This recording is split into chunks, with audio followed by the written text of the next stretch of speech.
We get going? Yes. I think it's about that time. Welcome, everybody. This is one of our Sunday afternoon with programs. And the program is in conjunction today with our exhibit on immigration. And we are very fortunate to have with us Lorraine Chorley, who is the fourth generation descendant from the first Chinese person to immigrate, Yes. is it correct, here Yes. to Mendocino, the He family. And this goes back to the time when the Quan Tai Temple was built, and Lorraine's family is still responsible and takes ownership and looks after it and has a wonderful, wonderful New Year's Day celebration dinner every year, which is a banquet that you just can't believe to help maintain the building. And Lorraine is a teacher up at the College of the Redwoods teaching communication, and has spent, I guess, many years doing the research on your family, and we're very, very lucky to have her with us today. So without further ado, we'll let you take over. Thank you. And I should say, the title of her exhibit, or her, I should say, speech program is The Chinese Contribution to Mendocino County, A Promise Kept. Thank you. Thank you very much. I normally kind of go through an overview in terms of having people that I speak with have an overview of what the immigration laws are. But overall, what were the laws that were created to prohibit the Chinese from doing commerce and also discouraging them from residing in, not just in this area, but in the United States itself.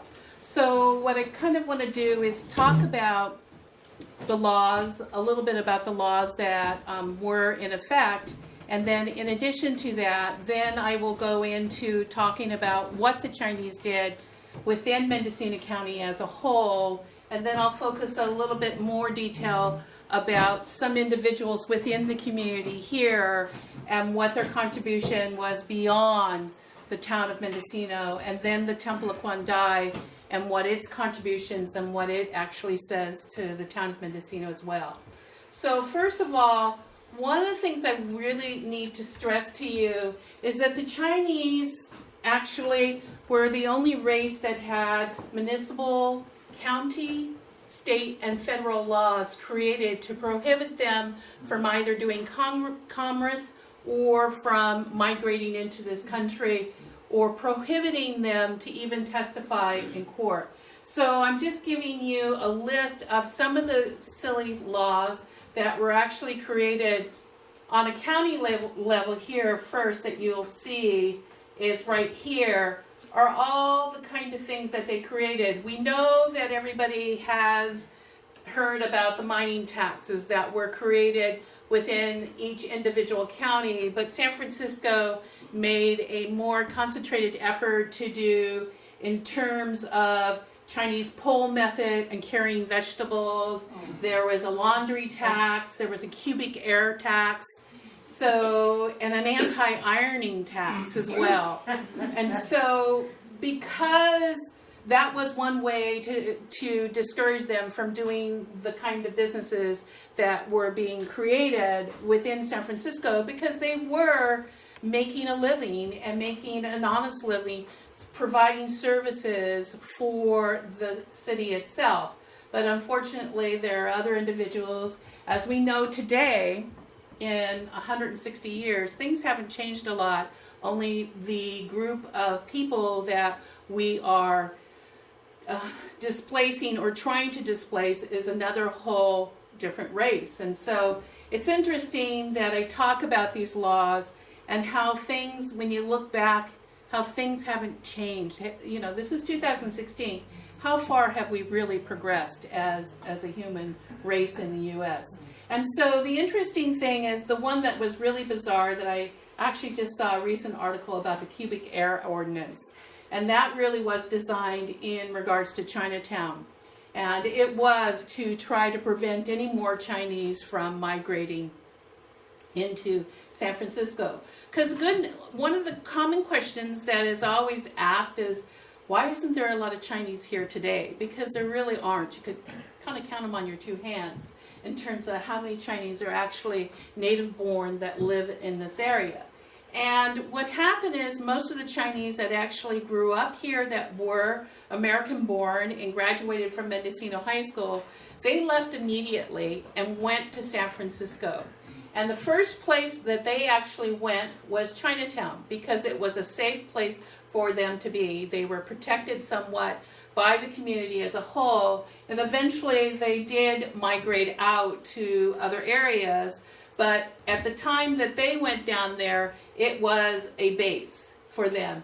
And because of the way the Bay Area was at the time, the Chinese really couldn't purchase a lot of real estate outside of Chinatown, or even take jobs in the county, because the county actually created laws saying that you couldn't hire a Chinese person to work for you. And I know that my uncle Joseph, who was a postal worker in the San Francisco city limits, was that I discovered in the last few years, is that he was one of the first Chinese postal persons to become a deliveryman, because they weren't allowed originally to work in the postal service. So I'm going to go on to the state legislature, and the interesting thing is there's a lot of things here. Is the miner's tax that California had added on to the county tax. There is a fishing tax for the Chinese, because when they started to do commerce here in this area, but all along the California coast, they were pulling up a lot of resources, and California was looking and going, well, there's something going on. It's like in 1901, when Fish and Game first was established, one of the things that they had discovered was that the Chinese were pulling up a lot of the red abalone along the California coast. And so when they discovered that they were pulling up a lot of red abalone, they're thinking, oh, we need to look at this and we need to regulate it. And so it was the Chinese who actually introduced the red abalone to mainstream society. And as we all know, living here on the coast, when there's a minus tide, the population seems to double along the coastline, because it's a prize mollusk that everybody seems to want to acquire, legally or illegally. So again, that was a fishing tax was imposed. In addition to that as well was all the other kind of not taxes, but other laws that declared in terms of when the Native Americans, there was a law on the book saying, no, they didn't say Native Americans, they actually said Indian, but they actually stated could not testify against a white person. Well, when the Chinese came along, their name was added. And so they couldn't testify against anybody in court against somebody who was white. So again, they were classified and ranked on the level of the Native Americans. And also within California itself, which affects my family, is that it was on the books in California until 1952 that no Chinese person could marry a white person. And my father, who married my mother in the 40s, she was white. Couldn't get married here in this county. So they went to Canada to get married, because that was the only legal place they could be married. And in Oregon and Washington, it was still illegal for him to marry her. And they came back, and they actually, in 1952, by that time, they had 4 children when that law was taken off the books. So the interesting thing is that when my dad had told us, and when they talked about them getting married, they were very quiet about it. And my mother, who just thought, oh, it was just nice and romantic that we went into another country to get married, not realizing that it really was not legal for her to marry him at the time. So in the federal, this is where immigration comes in. And one of the things that happens is that a lot of the Chinese who originally came here in the early 1840s and 50s, they came here because they had heard about the California gold rush. And what happened was that the stories got back to them, which were very inflated, of course, and it was saying, oh, you can actually pick gold up off the streets. You just land and here it is. And so a lot of Chinese actually decided they wanted to come here to become rich, get rich quick, and then go back home. Because at the time of this whole gold rush was happening, China was in great turmoil in terms of the economic situation. There were people starving, and because of the feudal system, there was the difference between rich and poor. And so most of the Chinese men really felt this was a quick way to actually come and become rich. The interesting thing is a lot of people think that the men who actually traveled to California, and especially even Mendocino, which my great-grandfather came here, was the fact is they thought, oh, they came here to live and to die. In reality is that's not the case, that the Chinese who actually came here had no intention of staying here permanently. All they came here was to get a job, to be kind of prosperous, and to go back to China and be prosperous there. But some of them unfortunately died here, and then later had their bones shipped back to China.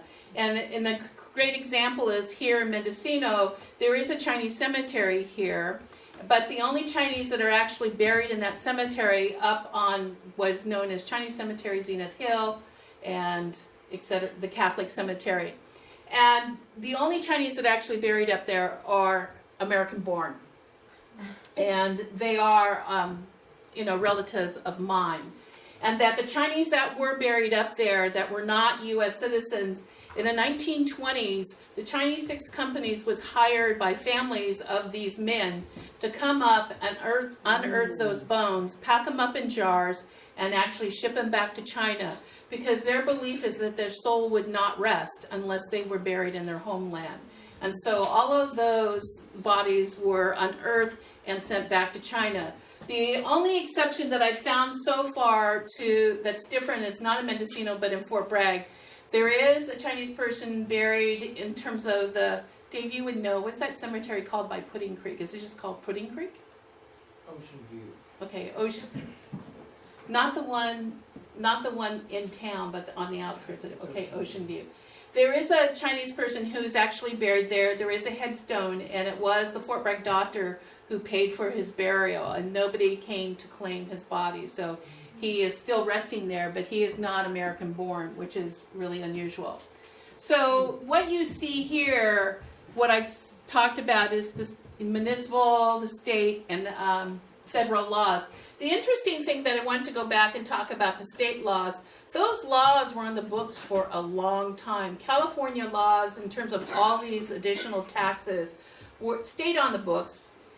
And what happened is, we know, California was enjoying that flush of extra income, because when those taxes were created, California was in a financial crunch. And as we look back a few years ago, California was in a financial crunch as usual. So it seems to be a cycle. But because they enjoyed that surplus of money, those laws really weren't removed from the books for a very long time. The interesting thing is that I want to kind of talk real briefly about is that the Chinese contribution to the whole county itself was really that they provided a lot of labor. And it wasn't just, being the typical laborer who's doing the laundry or being the house servant, but one of the things that they became really well known for was the cooks in the lumber mill. And the stories that I've been told by several people who are no longer alive is that the reason they were in such high demand in terms of the lumber industry is because they could cook anything and make it taste good, whether it was fresh or not. And so that was one of the draws. And it was a belief in the lumber camps that you got the best lumberjack if you kept him well fed.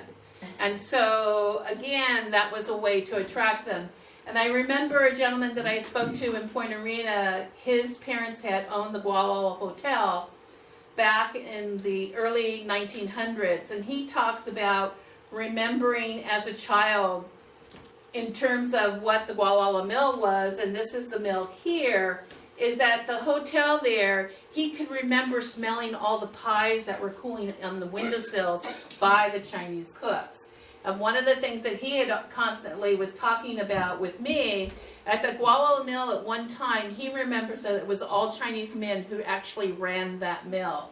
And that they were, and then he also stressed the fact that, and maybe because he was a young boy, but he remembers them all being large men.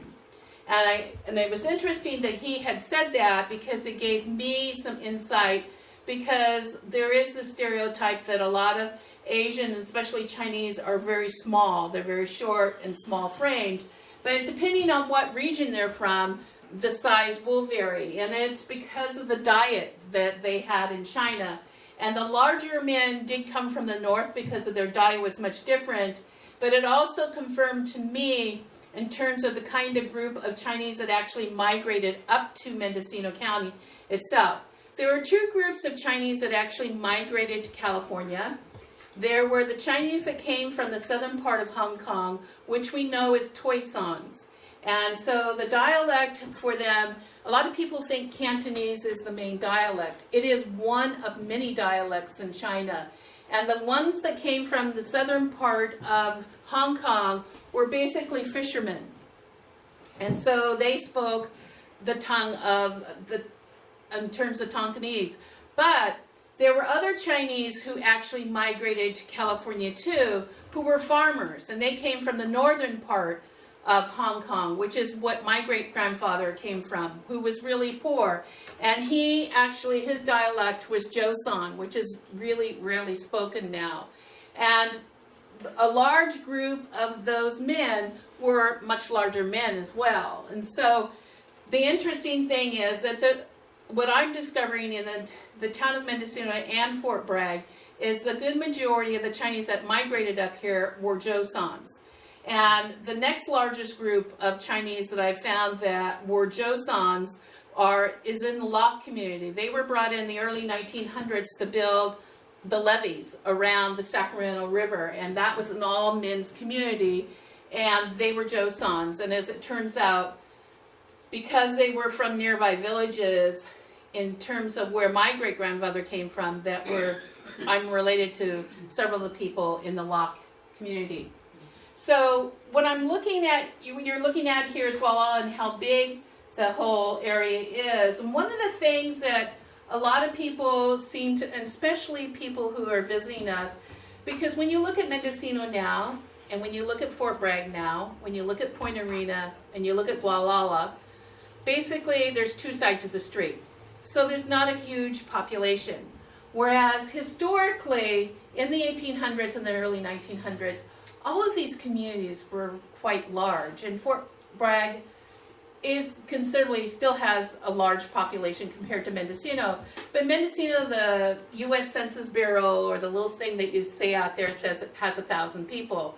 But historically, if you look back in terms of all the construction in the town of Mendocino and down on Big River, those flats area, there were lots of boarding houses, and so the population was much larger than that.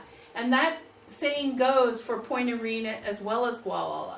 The interesting thing about Gualala is not only did the Chinese actually run the mill at one time, but here, this picture, the reason I have this picture is because there was a Chinese engineer. They called him the Chinese engineer. He's the one that ran the train to carry the lumber on the tracks down to the ships. And so it wasn't anybody but him who actually, and he lived in Gualala for a long time, and you can, on the photograph, this is really hard to see, but he is actually in the window here. And then there are a couple of other Chinese men who would feed the fire of the vehicle here, and they're on the back. And so it's one of the rare pictures that I have found in terms of how the Chinese were really fully represented. Historically, there isn't a lot of photographs in terms of Chinese being within Mendocino County. There isn't an abundance of it. And so, unfortunately, the photographs are pretty limited, but this is one of the rare ones that I had found. I'm showing you in terms of just how the mills operated. I'm not going to go into great detail, but all of them were built near the water source because that's the way they transport the logs out to sea to the ships. And this is the actual Point Arena here in terms of the mill itself. And then I'm going to go progress more. The interesting thing about Point Arena, they were not as welcoming to the Chinese as Gualala was. And one of the things that Point Arena did on a monthly basis, they had meetings on how to figure out how to expel the Chinese from their city. And so they kept a pretty active job of doing that. But before that really took place, one of the historical reports that I actually took of a gentleman talking about that the Chinese really did not just work in the mills, but one of the things they did at the Point Arena City Hall, they actually rented it so they could harvest the sea algae and dry it on the floors during the winter. And then what they would do is once it was dried, they would pack it up and ship it to San Francisco because there was a huge market for it. And this was, whoops, sorry, my thing is going a little too fast, and now it's going too slow. So this actually was a rare picture that I caught, was a house servant that was for a family in Manchester, and most of you know that Manchester is just a mile or two north of actual Point Arena. And I didn't really find a lot of information about Mr. Mock at all in terms of what he did, because there was really, this is the only thing that I could find that actually talked about evidence of the Chinese ever being present in that area. And I made the assumption, because Point Arena was not welcoming, that in Manchester he probably eventually disappeared as well because of the feeling of the community. We're in Elk, and the interesting thing is that you can see how large the community was at that time versus what it looks like now. And so the lumber industry really was a key factor for this whole county because there were these mills all up and down the coast. And then this is Cuffy's Cove, and I was always amazed how treacherous, as we all know that we don't walk near the bluffs, and here these buildings were built on parts of the bluff. The interesting thing about Cuffy's Cove, there actually was a Chinese gentleman there that was known as an informal banker, and he was, some people say, well, basically he was a loan shark, but in all the stuff that I've read, he was an informal banker, and what he did is he was a banker for men in the Chinese community. He would loan them money, but he also had a small boarding house in that area too as well, that he provided housing for them. So when they came in from the lumber industry during the winter when it was really wet and they couldn't work, they would actually come in and stay the winter at his boarding house and then disperse out. Then we're coming to Little River, and you can again see how large Little River was compared to what it is now. The interesting thing about this mill versus the other mills that were in the area is that they actually started to specialize in building redwood boxes for shipping out huckleberries from this area because it was a large commercial business. And I know that most of you would be kind of surprised, but when I had read this, I was really kind of taken back because I grew up on huckleberries as a child, and I know that there are people who still harvest it, and it's not an easy crop to harvest unless you have what they call this commercial instrument that had teeth on it that would actually pull all the berries off of the branches. But it was interesting that they had decided to specialize in that. Then, as we all know, this is the Harry Meigs. This is his first mill on the headlands there, and that was the mill that he had actually created, and eventually it was destroyed by fire. But most of the mills within Mendocino County were eventually destroyed by fire because their power source was fire. And unfortunately with Harry Meigs, he didn't succeed so well with this mill because unfortunately there was a time lag of getting the logs up from Big River to the mill site itself. Yes, they had a track system, but there was still a lot of lag time, so the consistency of production was not as consistent as it needed to be to make the industry go. And so what happened was eventually that mill died, and this is the Page Mill that was actually on the flats of Big River. And this made more sense because once they floated the logs down, they would float right into this mill here where they could process them and then take them and bundle them and float them out to Big River, to the mouth of the bay for the ships to pick up. And so this made a lot more sense. The interesting thing about this whole area here is that there are other pictures what I didn't put in here, is the total area of Big River was covered with housing, back to back. And that the open space that you see now at the present time is really beautiful, but there were stacked they look like 3-story houses, boarding houses to me, in terms of what was there. And a lot of Chinese actually worked at this mill, and then they also worked further up the river as cooks as well, along Big River, to help bring the logs down. Not only were they cooks, but they also were the water slingers. And the water slingers are the men who actually would carry the poles with 2 huge pots of water. And what they would do is they would wet the hillside down so that the logs could slide down the hill into the river. And they would actually swing these pots around. And they're the ones that were hired to actually do that, to perform that task. Now, on the headlands, one of the things that's growing up that I was told by, not by my father, but by people who called themselves researchers that were traditional historians. And one of the things that they kept telling me, there wasn't a lot of Chinese present in Mendocino. And they kept saying, well, it's because the U.S. Census Bureau doesn't have them registered.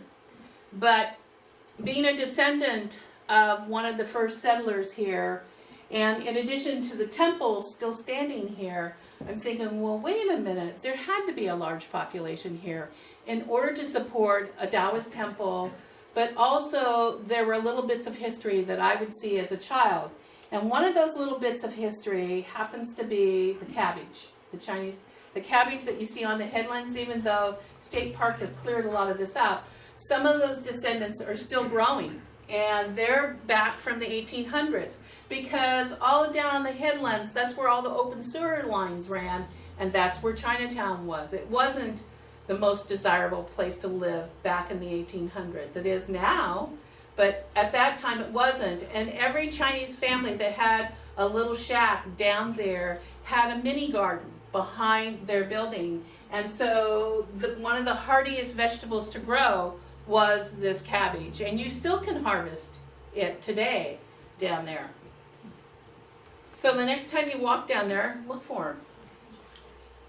One of the things that the Chinese here in Mendocino actually became very industrious with was that they had realized where Stanford Inn is across the bridge here, was that this property here, actually all of this property here, became the Chinese gardens. And what they had discovered, there was a year-round stream on this property, on the west side to the east side of the highway. And that this stream would run all year round, so they didn't really have to cart water. And so they rented that property to create commercial gardens. And what they grew there, they actually brought and harvested and sold it to the community in Mendocino. And as Jeff Stanford talks about, the original cherry tree is still there. I don't know if it really bears any cherries, but the original cherry tree that was planted there from the commercial gardens is still standing today there, still grown. So the interesting thing is that if you go there, no one really knows that garden ever existed. And it was about 20 years ago, when the Caltrans was going to change the highway across the way a little bit, they had to bring a state archaeologist up. One, because of the Native American, to make sure they weren't hitting any midden sites there. But also, they had heard about the story that I was taught from my father about the Chinese gardens there. And so I got a call from the state archaeologist, and he had said, I hear that you know a story. And I said, well, what story do you want to know? And so he had talked about, well, you know, of the Chinese gardens. I go, yeah, they're across from Mendocino, and it was on, I described the sides to him, and he said, well, I want to tell you that your story is accurate. I have found the tool shed with the Chinese tools in it. And so I want to verify with you to let you know that the oral history that you've been taught really has been validated. He never told me if he took the tools back or if he left them buried. So that's the way the state usually operates anyway. So he wouldn't tell me exactly where that shed was, but he did confirm that that story was correct. So I'm going north because I wanted you to just kind of get a feel of how large Casper was at the time compared to what you see now. And so it is pretty massive in terms of the population that was there. And then we're moving, and there was the large Mill family was there. They actually had a Chinese cook, and he became quite prosperous there with his family. Then also at the Casper Mill site, there's one of the rare pictures where Chinese cooks were actually allowed to take the photographs with the camps, and they're in the back of the windows here. And there are other ones. There is an interesting one which I don't actually post. I have it in my book, but I don't post it on this slideshow, of 3 of the gentlemen, and one of them was the head cook, and he is dressed in Western clothing, and he has a huge cigar and a big cowboy hat on his head, and he's sitting on a tree stump, and he looks like he's really enjoying his cigar. So it looks like he was pretty entertaining. And then you're looking at Noyle. The very first mill was down at the mouth of the river as well, and again you can see how large the mill was at that time. Then what I want to kind of go forward is that the understanding that the Chinese were great cooks is that Union Lumber Company had decided that in the 1920s that it would be easier for them to build up by 10 Mile a logging camp because it was taking too long to bring the lumber and to get the men out there to cut the lumber and to bring it back into the main mill site. So they figured that the men could produce more if they were living near the site. And so what they did was that they built a camp up at 10 Mile, and they built a mess hall with all the boarding houses as well, and they built a professional kitchen. And what they did is these 2 gentlemen here were contracted and brought up from San Francisco to work as the cooks for this mess hall. And in addition to Union Lumber Company having these cooks for the mess hall, they hired women in Fort Bragg to serve the men in the mess hall. And so it saved the mill a lot of money in regards to having these men track back and forth, and so they just come over on the weekend. Now the next large group of Chinese that I ever found in Mendocino County really was in Ukiah. And what didn't talk about any evidence of there really being a large population, but the person who really kept a lot of history was Grace Hudson herself. And I was very fortunate to be given the pleasure of being able to go through her personal letters as well as her photograph albums, because she kept an extensive history about her Chinese cook, Mr. Wong. And the interesting thing is over the years, he kept going back to China and bringing the son back with him. And I suspect that the sons may have been paper sons, because at the time of when he was traveling back and forth, the law, the Exclusion Act, had stated no more Chinese person could enter this country unless you were already related to someone here. And the same thing goes for my grandfather, who came in as a paper son as well.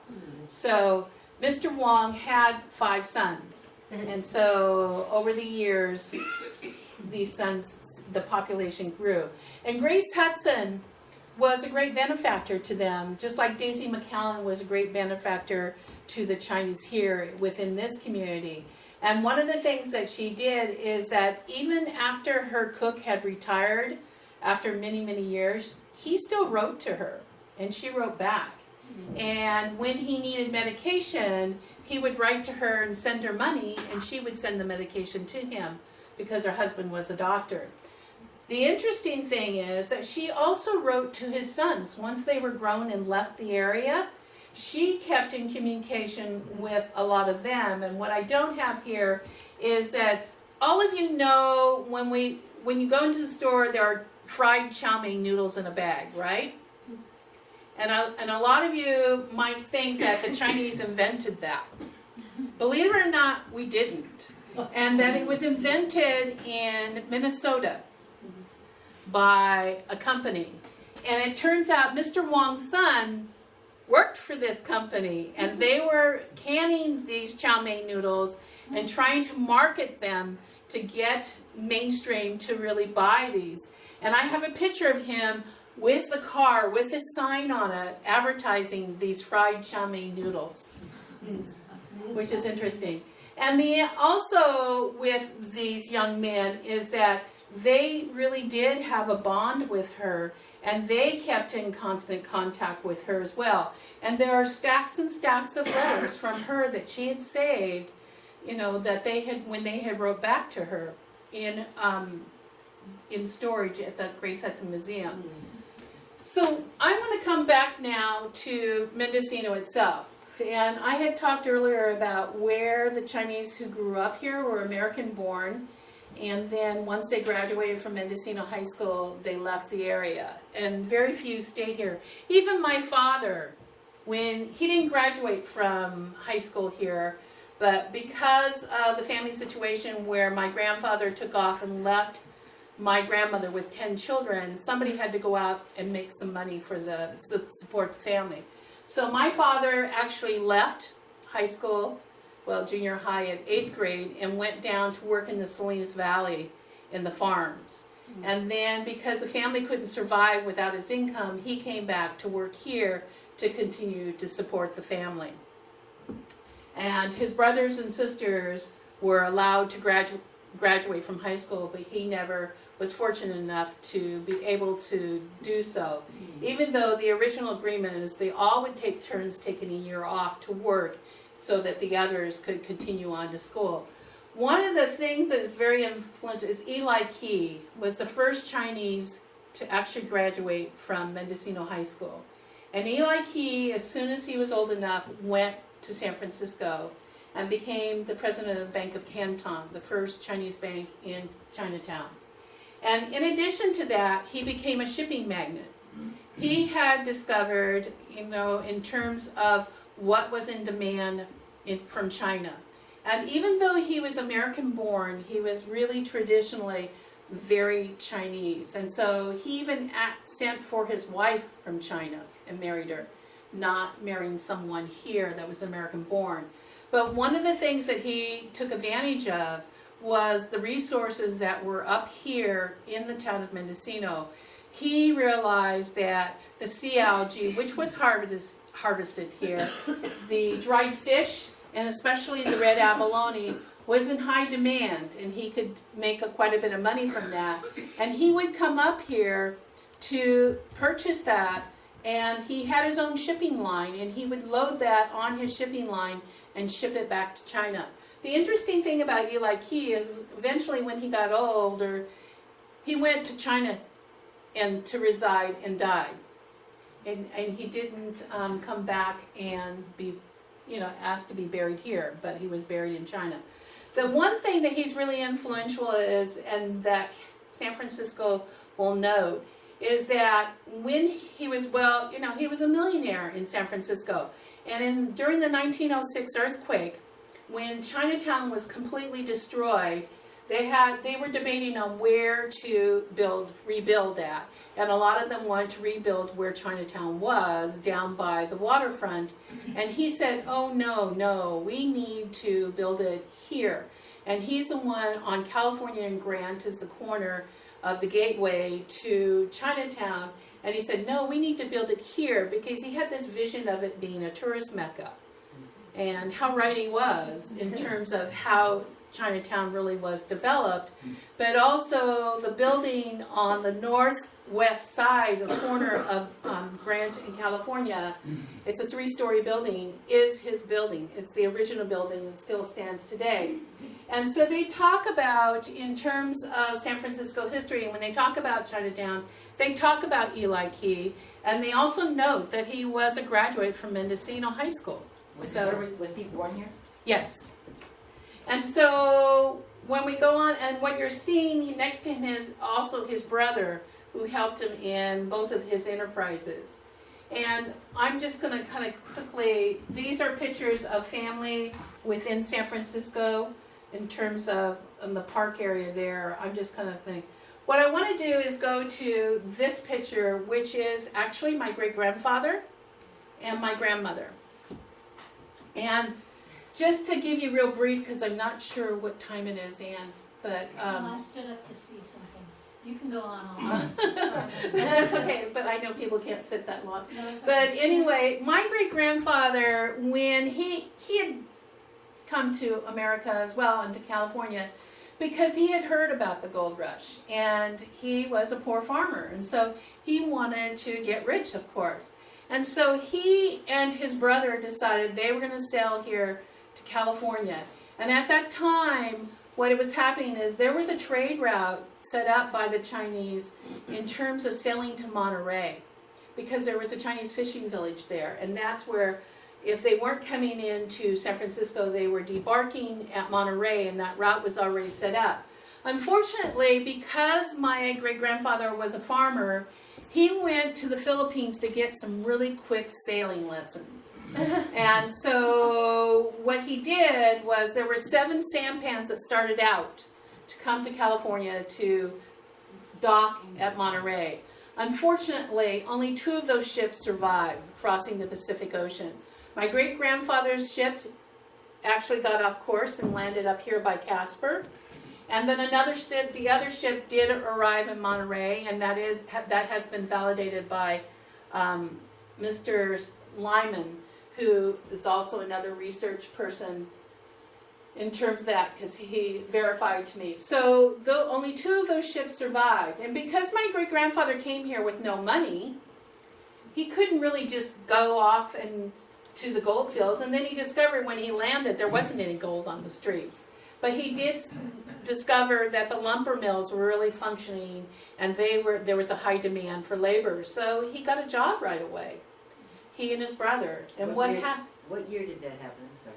it's in the early 1850s. And so what happened is that he actually just started to work in the lumber mill in terms of working in the kitchen and then also doing a little farming.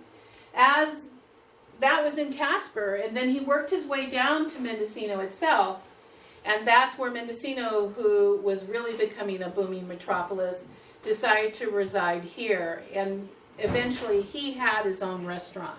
He had his own business in terms of doing that. One of the things that I'm always, when people say, well, there isn't a lot of Chinese here, and the individuals who told me because of the U.S. Census Bureaus don't note Chinese actually on their enrollment list, that one of the things I can counter with, and I don't know, Ann, do you have that of Augie Heiser, but it actually was Francis Nichol had on a big board, a sandboard map in the 1870s? We have sandbar maps from 1890. I don't know that I've seen 1870s, but they might be here. But part of our exhibit is some of the sandboards from 1890. This one he had kept at the Mendocino Beacon for a long time because it was pasted on this huge board. And it was Augie's, huh? Yeah. I haven't And- seen it yet. I'm going to have to hunt that down because I know that he donated it somewhere. Well, Hopefully it's here and it's just... and then it could be at Mendocino County too. Yeah, it could. So one of the things that he had brought out for me to look at when I was much younger was this, because Mendocino was incorporated at one time, and so there were the sandboard maps that actually mapped all the businesses and buildings within the town of Mendocino. In the 1870s, there on Main Street was that he had showed me, because they were plotted very carefully, there were 7 Chinese herb shops. throughout the town on Main Street. And so I always would tell the individuals that kept saying there weren't a lot of Chinese here, I said, there are 7 herb shops. Nobody's going to patronize that unless you were Chinese, because what else would you know how to use them? So again, and according to my father, he always told me there were 500 to 700 Chinese here in the 1870s at the time. And that seems to validate in terms of what he was always taught and knew about the Chinese history. But the thing about my great-grandfather is that even though my great-grandfather was a bachelor for a long time, and that I have recently uncovered talking with family, because the Chinese are very quiet about history. They don't like to tell you about the bad stuff. And I guess they see it as bad, is that when my great-grandfather arrived here, he was a bachelor. There were no women here. And that his wife, who he is the mother of Yip Lee, he won her in a gambling game. And she came from Monterey. She came from the fishing village of Monterey and came up here to marry him. And he actually won her from another man who she already had a child. And so he lost his wife to my great-grandfather. And so my great-grandfather had 4 children, and Yip Lee was one of the girls that he had. And if you look at this really carefully here, she has really small feet. And my mother told me that she remembers helping my grandmother a lot, because my grandmother, when she got older, it was very difficult for her to walk, because my great-grandfather had begun the process of having bound feet for her and then stopped, because he had believed, even living in this country, that she would have a much more financial, beneficial marriage if she had bound feet. And actually, my grandmother did marry. Her marriage was arranged, and it was my grandfather who came to this country under the name He, but that was not his real name, because he had paid someone to use their name to come into this country. And she was married at 19. And if you know anything about Chinese culture in those days, that she was an old maid at 19. But she had 10 children, and that my grandfather left in the early 1900s to go back to China, because he had no intention of staying here permanently, and he didn't care that he left her with all these children. But the stories that I've been able to glean through in a roundabout way is that my grandfather wasn't a very nice man and was actually pretty brutal. And so the children, as well as Yip Lee, were glad that he left. She was American born, and so there was no reason for her to go back, because she grew up here. But she also had kept a promise to her father, my great-grandfather, that she would protect and overlook the Temple of Quan Dai for him, because he, along with his brother, had built this temple for the Chinese community, and it was kept in the family. So she had made that promise to him, and what she had done was that she had passed that promise down to my father, who came back here, and he made the same promise to her. And the reason I can say that so confidently is because my father would constantly tell us, before we really could talk, about our history and what it meant, and that he actually did the same thing, is that because he had told us about the story since we were very young until the day he died, is that one of the things that he made us do is to make that promise as well. So the promise, in terms of the heading of my title, is a promise kept, was that for us to keep the same promise to always protect and oversee the Temple of Quan Dai. The interesting thing about the family, and this is the temple that you see, and this was done about 40 years ago, and this temple is a little different than most. There are 6 original Taoist temples left in California, and all of them have windows, but ours is up 9 steps, as Jane always says, and it has to do with the Taoist religion of Feng Shui, to be in balance with the wind and the water, and they believe that evil spirits can't climb 9 steps. Whereas the one in Weaverville, which is an original temple, is built at ground level, and it has screens in front of it because it's the belief that evil spirits can't go around corners. And so any Taoist temple that you see has been placed very specifically on the property. Like a lot of people saying, well, this should have been built in Chinatown in terms of here, down on the headlands. And as I was brought up, is that my great-grandfather had a priest tell him where that temple needed to be constructed so that it would be in balance with the wind and the water. Just as the burial site that is on the top of Zenith Hill, my grandmother had the priest tell her where the family needed to be buried. And it is on the very top of the hill. It's always windy there. It's rare that it's not windy there. And it has, if you stand there, it's totally surrounded by the water source.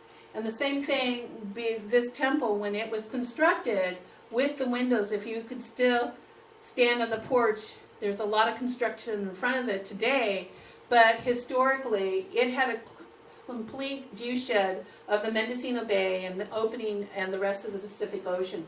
So again, it had a clear view shed of the water itself. And so that is really significant in the Taoist religion, that it's always near a water source.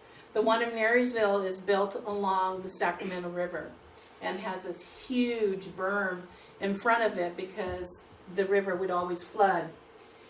And so, like the Marysville temple, they decided they got tired of trying to, restore the temple because of the floods. So they moved it a couple of blocks away, thinking, okay, that would resolve the problem. But the story goes historically about the temples is that temple had bad luck. And so they end up moving the temple back to where it was originally. And so because they were told by the elders, you can't move it because it's, it has to do with luck. And they discovered that the hard way. And so it's traditional for Chinese families as a unit that when the family starts to go their ways is that you always sit down and you take a family photograph. And we actually have one in the early 50s with my grandmother before she died, with my father and his siblings, and he's done the same thing with us when we were much younger. Is that Raymond? Yeah. On the right? Yep, it is. And then it also includes my sister's husband, Dan, who was included at the time because he was married to her thing. And so this is the inside of the temple today.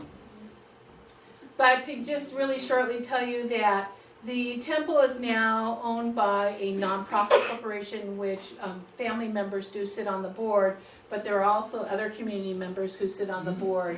And, we actually, our duty is to save and protect it, and I'm hoping that I'm working on the 5th generation. We now have a 6th generation, but they're all a little too young yet to be connected to that promise.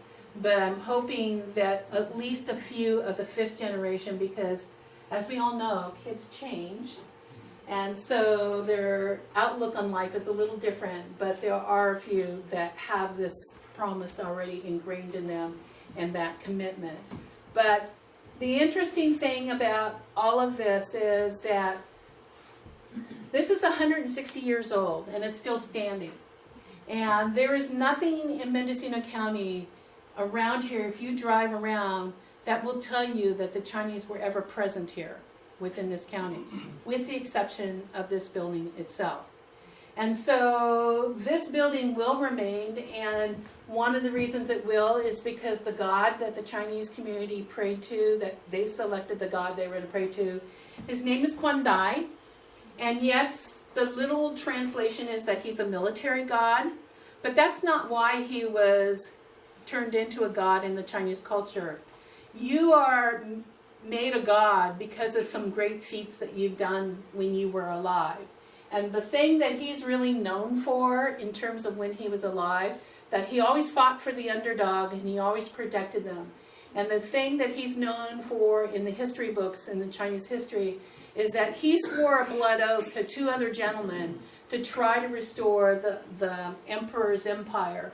And that what happened is that he was eventually captured and he was bribed with money and women, and with power, but he never reneged on his promise. And so eventually he was beheaded.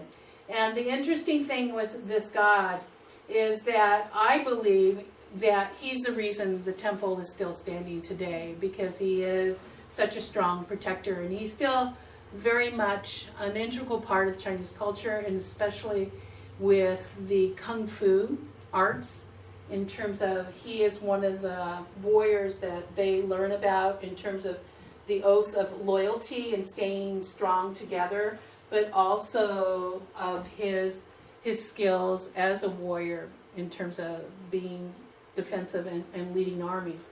But the whole point is that this history will remain as long as this building continues to stand, and through the test of time, this God has allowed it to stand, because 30 years ago, it's almost 30 years ago, when we started to do the restoration on this structure, on the east side of the foundation, there was no foundation.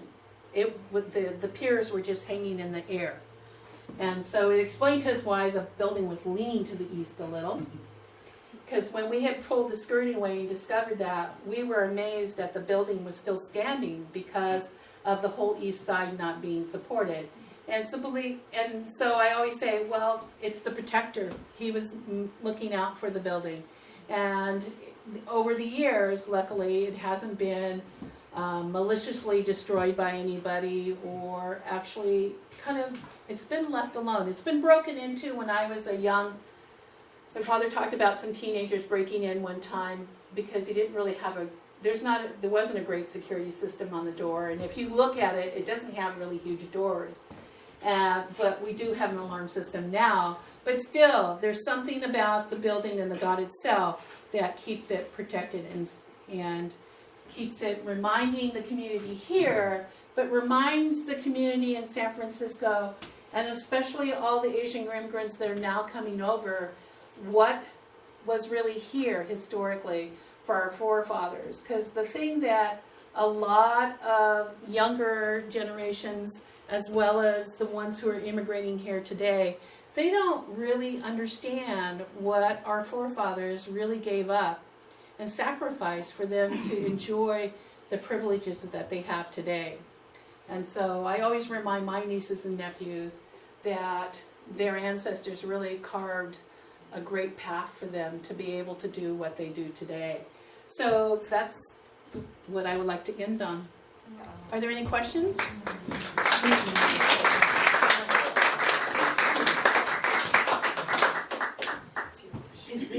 Is the temple still open at different times to Yeah, view? it is open. It's open from May to October on Saturday and Sunday only. And as Jane knows, it's a question of having volunteers. But it is So, I available. mean, you can just go at any time? Not at or- any time. On Saturday, it's open from 12 to 3, and Okay. Sunday it's from 11 to 2. Okay, thanks. Yes. Back then, when these exclusion laws were passed, I mean, was there somebody like Donald Trump around saying, you can't let these people in, they're gonna take Oh, over yeah. everything? There was one, It's like just too overwhelming in terms in of numbers? San Francisco, it's called Mr. Kearney. There's actually a street called Kearney Street, Yeah. right? Mr. Kearney was really a key factor in the unions down there.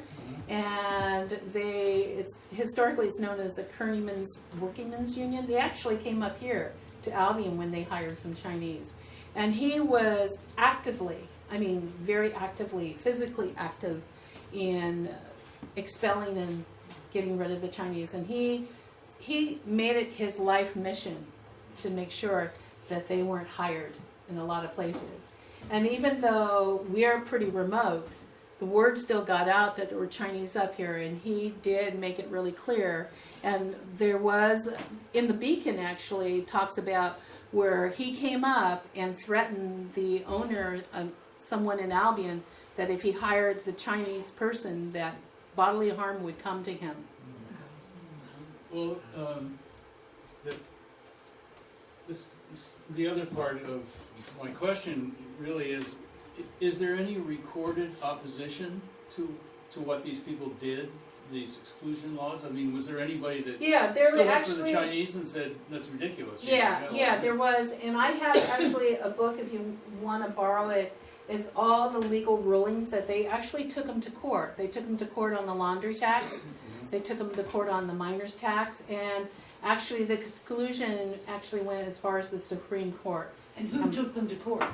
There were some Chinese gentlemen that actually did that, and there's a man out of, a professor out of UC Berkeley that actually wrote up a great book, if you want to go through all the legalese of all the rulings in terms of the courts. Yeah, they didn't actually sit back and die, but it took money.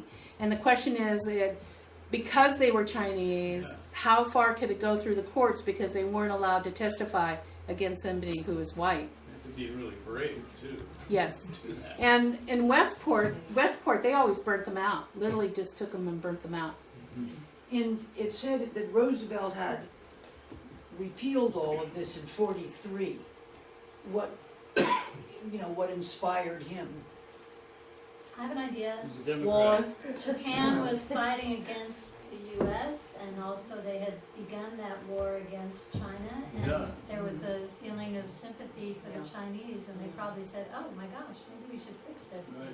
Well, except the thing is, when the war, the interesting thing is when the war happened with Japan, one of the stories that I have in terms of friends that I went to college with is that the Chinese actually had signs out saying, I'm Chinese, not Japanese, because unfortunately a lot of people just made stereotype assumptions, and so that was kind of one of the things that you had to kind of really, they made sure to let, there was that division at And that time. politically, it would have been a good move for Roosevelt to have done that, Right. showing support for China. Right. But we kind of repeated it by Yeah, doing it with the Japanese of creating internment camps and making the Yes. assumption all the American born were enemies, and now we're doing that with Muslims. So it's interesting how history hasn't really We don't changed. learn from our history. Right, that was my unfortunately. whole hope, that people would draw from the migration exhibit, was exactly what you said, so thank you. Mhm. Are there any other questions? Yes. When I visited the Angel Island, the camp there, and there was part of it, what I learned about was that some of these Chinese wives that were shipped here had to be processed over there, and they were forced to stay for months, sometimes years. And have you been to that restored exhibition? I actually went to it when I was in graduate school. I haven't been to it since it's fully restored, but it had a great impact on me. My ancestors didn't go through Angel Island, so I never really understood. But it's interesting because unfortunately a lot of the elderly people who had memories of that never really talked about their history, because Asian culture, you keep it within. You don't tell people all the stuff. And so unfortunately a lot of those stories have been lost over the years because of that cultural feeling. Yes. I just was gonna say that we have there you are. That we have a video here that we show at the museum right now during this exhibit about Angel Island, and it's very interesting. You should come and watch it. Sure. It's wonderful. Mhm. It's about, 28 minutes long, but it's from the point of view of a young boy and his grandfather, and he goes there with a school trip, and his grandfather comes back, and then they talk, and it's really good. Mhm. It's really good. Thank you. You're welcome. Well, thank you so much. We really appreciate it. Wonderful. Thank you for coming. Indeed, Appreciate a it. promise well kept. We do have Lorraine's book, which is a collection of photographs and information, and if anybody's interested in getting that, we'd be happy to sell you a copy. We are sponsoring another Sunday afternoon with a talk on the 17th of July And the topic will be a little bit different. It happens halfway through our music festival, which opens shortly after the 4th of July and runs until, I believe, the 23rd or the 24th. And the talk will be a 30-year summary of what has gone on for the music festival. And it's given by, is her name Marcia? Yes. Is that- Marsha Lauder. I'm sorry? Marsha Marsha Lauder, Totter. yes. And it will be at 4 o'clock on the 17th, and you all are very welcome to come. If there are people in the group who are not members of the museum, we certainly hope you will consider joining. We publish an annual historic review, which is included in your membership, and you get a wonderful discount when you come to our events. And we also have a couple of special functions for members only during the year. And we would look forward to having you join us. And I think unless there are any other questions at the moment, we'll say thank you again. This is not about the Chinese, but what happened to all of those buildings in Little River and, you know, I mean, over the, were they, Burned down. they all burnt or Yeah. were torn down or? Just, I think most of it was fire. It's like there was, the one thing I didn't tell you is Albion had a mill down on the river. Yeah. And the interesting thing is that was one of the few mills that I found wasn't destroyed by fire. It was destroyed by wave, because it was the first mill that was trying to be powered by wave energy. Yeah, which is really fascinating. Wow. And that actually Augie Heiser did a mill here, and he tried to use wind power. Yeah, that makes more sense. So. Well, very interesting. Thank you. Yeah.